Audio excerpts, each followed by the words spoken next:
friends.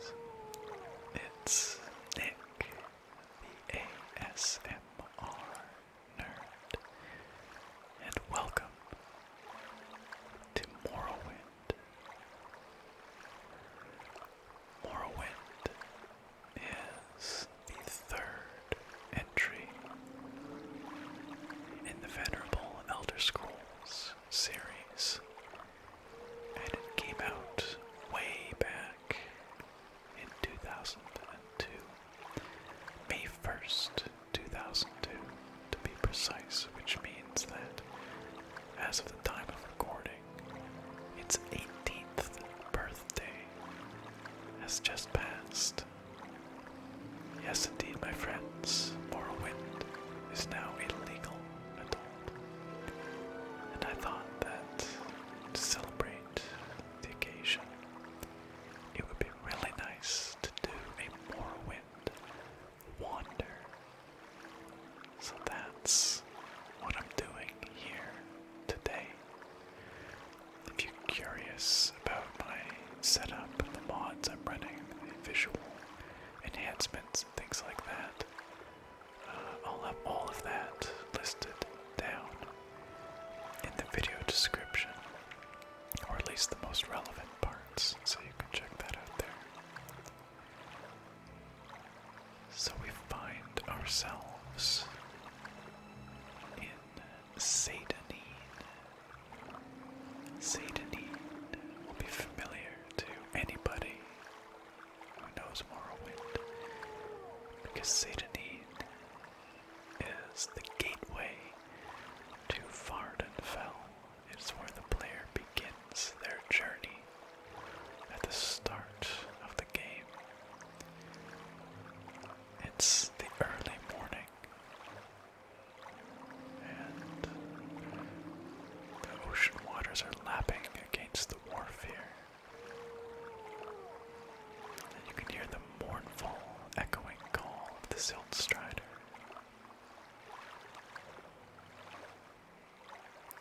Seyda is situated on the bitter coast, a swampy, humid, misty region of the island of Vardenfell in the province of Morrowind.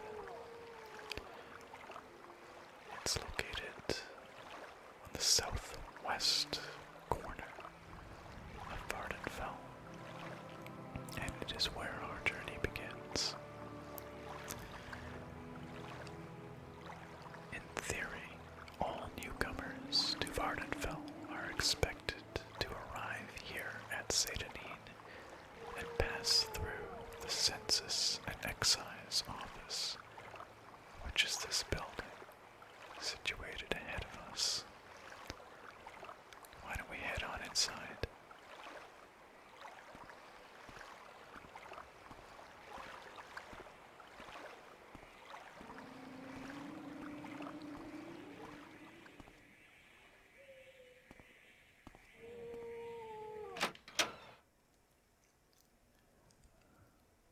The Census and Excise Office is responsible for managing tax administration in Vardenfell, and also managing imports and exports and tariffs on goods produced on the island and being imported to the island. It's run by the Imperials, who have a presence all across Vardenfell, but at this point in time, their control is somewhat limited, and their presence is really restricted to major locations. Although they manage the taxes and the tariffs and such, it's actually House Alalu who owns Seyda. House Alalu is one of the great houses of Morrowind, the Dunmer Great Houses. This fellow right here Socutius Ergala. He is one of the first people that you talk to when you arrive in Morrowind. He's an agent of the Census and Excise office, and he makes sure that taxes are collected properly, and that everybody who arrives is properly processed before being turned loose onto Vardenfell.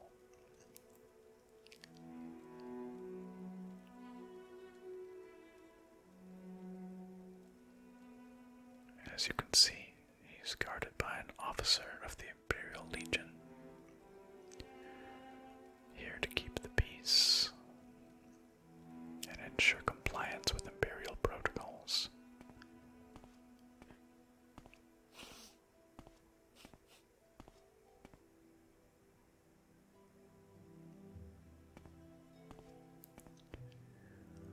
The back room of the Census and Excise office contains some basic equipment and supplies, a little bit of food, the kinds of things that a newcomer to Morrowind, without a speck of gold to their name, might be able to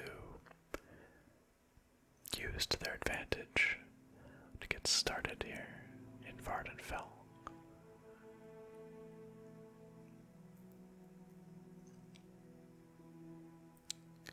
For a government office, the Imperials do seem to keep a well-stocked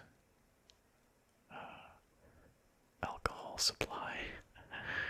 We've got what looks to be a couple of different local alcohols, some Grief and Sujamma, I believe, as well as what could be bottles of wine, perhaps imported from the Imperial heartland.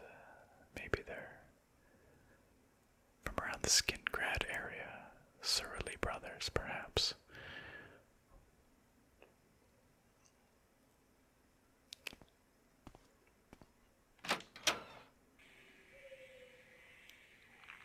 We're well into the morning now. The sun is certainly up.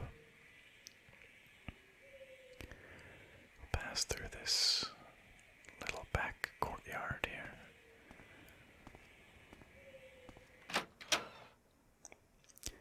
And into the office of one Celis Gravius. Celis Gravius is a knight-errant of the Imperial Legion, and he is the captain of the guard, essentially, here in Seyda. He's responsible for keeping the peace and for detaining any arrivals who have perhaps a spotty record.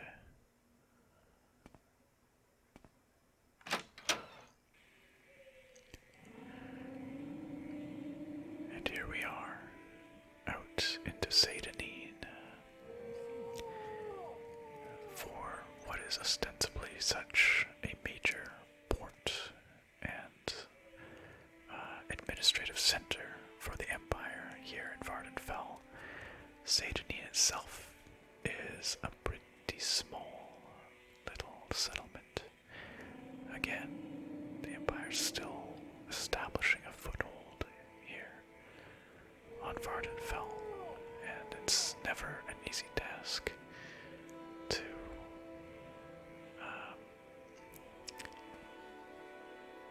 appease the locals when it comes to administering taxes and tariffs and such.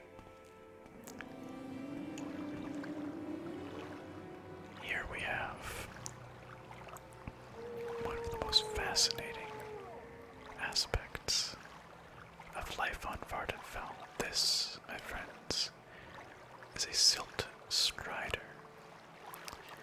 The silt striders are massive aquatic insects that are captured by number specialists, and then their carapaces are hollowed out, and they're used as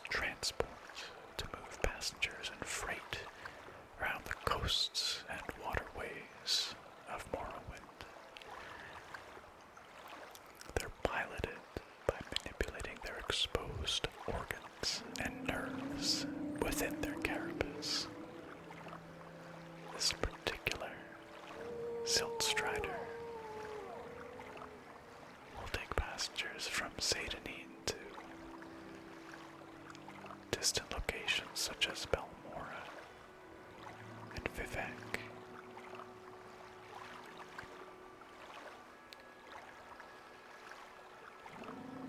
It's a lovely day here in Seyda, which is actually fairly uncommon. The weather here tends to be on the wet side, and it's much more common to have a drizzle falling from the sky than these lovely wispy clouds we're seeing today.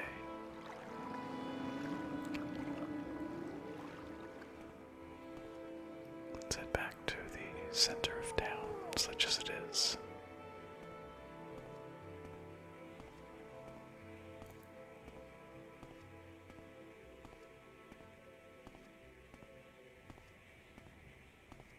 As I said, there's not a lot to Seyda, but there are some notable landmarks. A real straight house, for example, which is this structure right here. A fine sign hanging out front. Ariel's is the only place that you can get services in Seyda. If you need to purchase or sell something, or you're just looking for a stiff drink, Ariel's is the place to do it. Let's head on inside.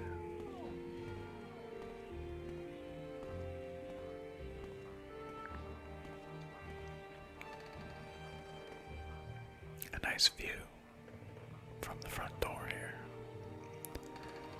Up the Bitter Coast. All kinds of wilderness, swampy pools and coastline out that way. And ancestral tombs as well. Many Dunmer ancestral tombs built into the low hillsides of the Bitter Coast.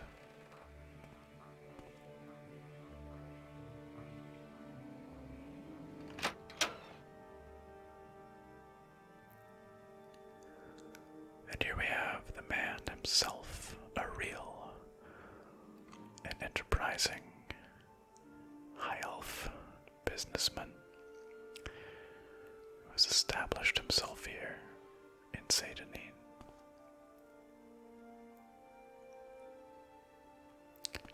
Not the only Altmer in town either.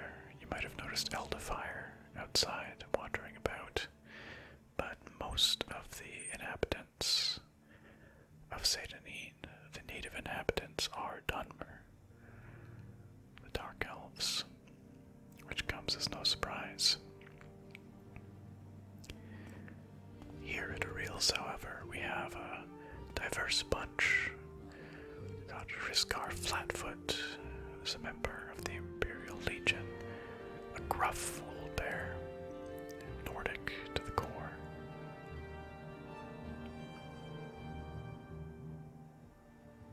We've also got some less savory characters, such as this fellow here, who's, if the rumors are to be believed, a member of the Thieves Guild.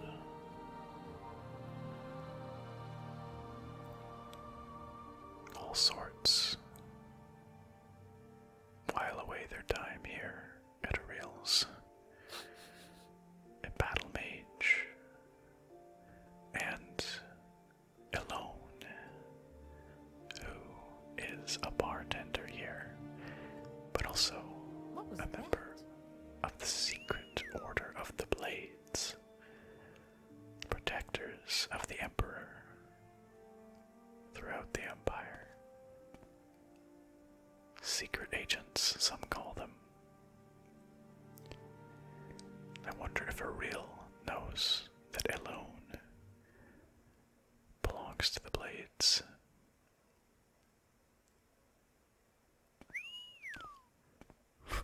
I'm not sure who's whistling or why.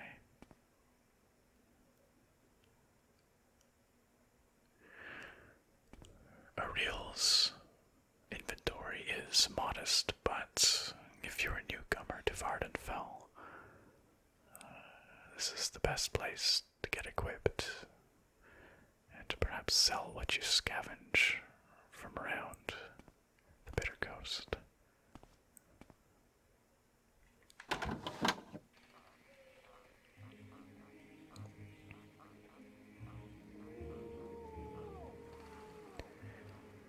Down below Ariel's here, we have a cluster of ramshackle huts. This is where many of Seyda Neen's less fortunate, less well-off inhabitants make their homes. Individuals such as Foreign Gillith, the fisherman. And of course, we have one of the most prominent features of Seyda Neen, the great lighthouse, the Grand Pharos, as they call it, which is a little bit of an overstatement. It's really not that grand, but it is an important navigational feature for mariners sailing the coast here. It helps them avoid the rocky shoals off the coast of Seyda Neen, and also guide them into safe harbor so that they can dock here and unload their inventories of imports or their passengers.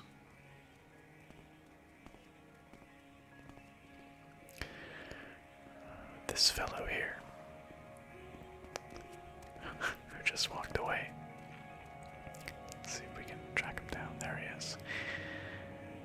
is a wood elf, a bosmer, by the name of Vargoth. I've heard tell that he's had some issues with the local authorities.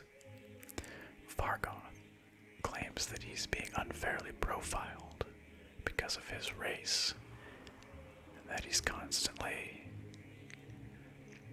being bothered and accosted by the guards. But I've also heard that maybe there's some truth or some basis to those shakedowns. Word has it that he's missing a valuable ring, a family heirloom of sorts. I do wonder what became of it.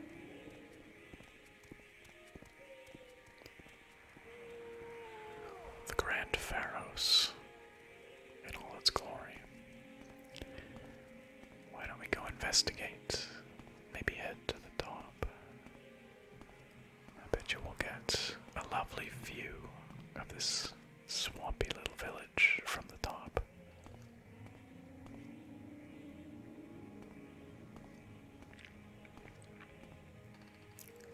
All kinds of lush vegetation grows in the muddy soils of the Bitter Coast. All manner of mushrooms and ferns, grasses and herbs. It is a verdant area, to be sure. And among those plants and fungi live a variety of invertebrates, such as the quama and the scrib.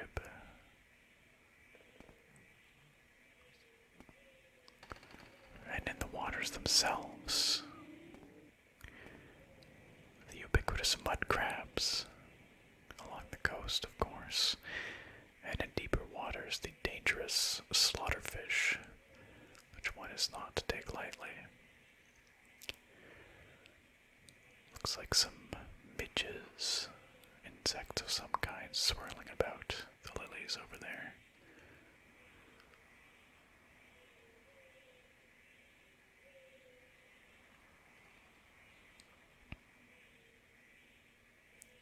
Let's head on in.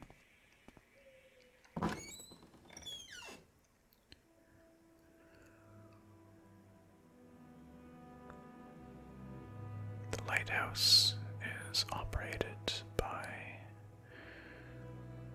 a lone individual, this Dunmer woman here. She mostly keeps to herself. From what I've heard, she's a law-abiding citizen. She's known to have a romantic relationship with one of the local tax collectors, Processus Vitellius. Unfortunately, he's not been seen for a couple of days now, and there's some worry that there might be some foul play afoot. Not many of the locals are fond of the Imperial presence here. Many of the Dunmer resent Imperial control, as represented by the Census and Excise office here.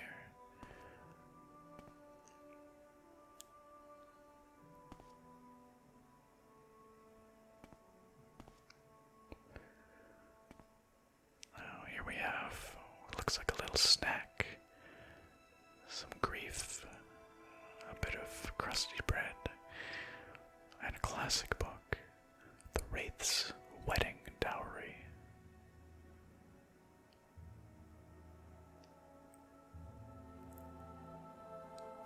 Let's head outside.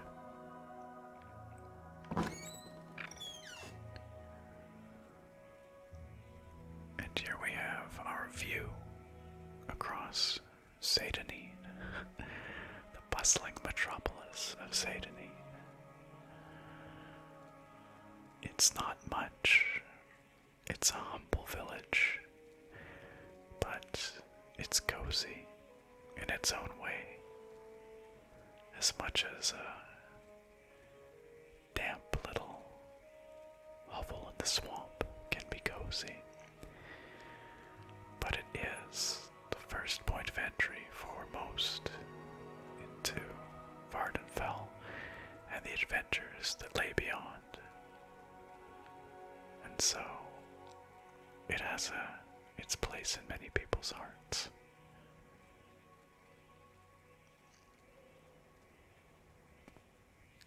Would you look at that? We're already getting on into the late afternoon. The sun is beginning to get low in the sky, casting a beautiful pinky orange light.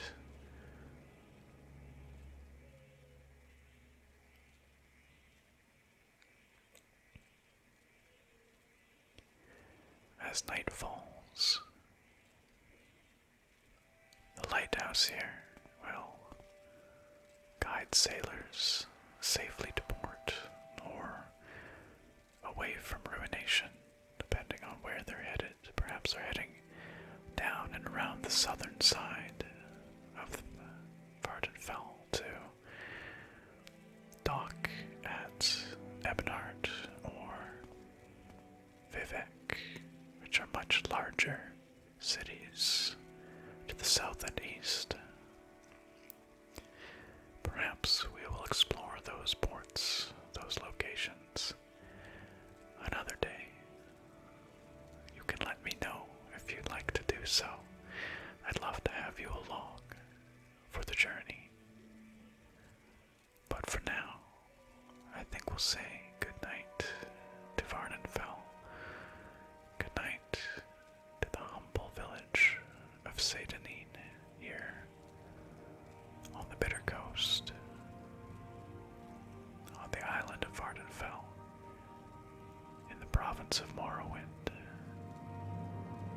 the great continent of Tamriel. Why don't we watch the sunset?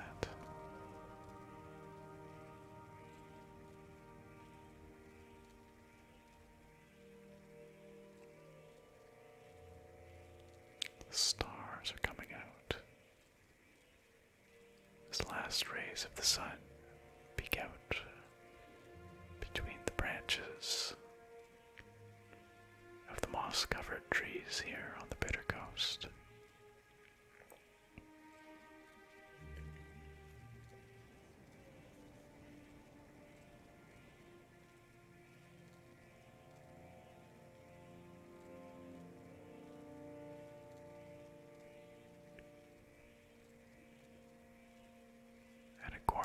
Sky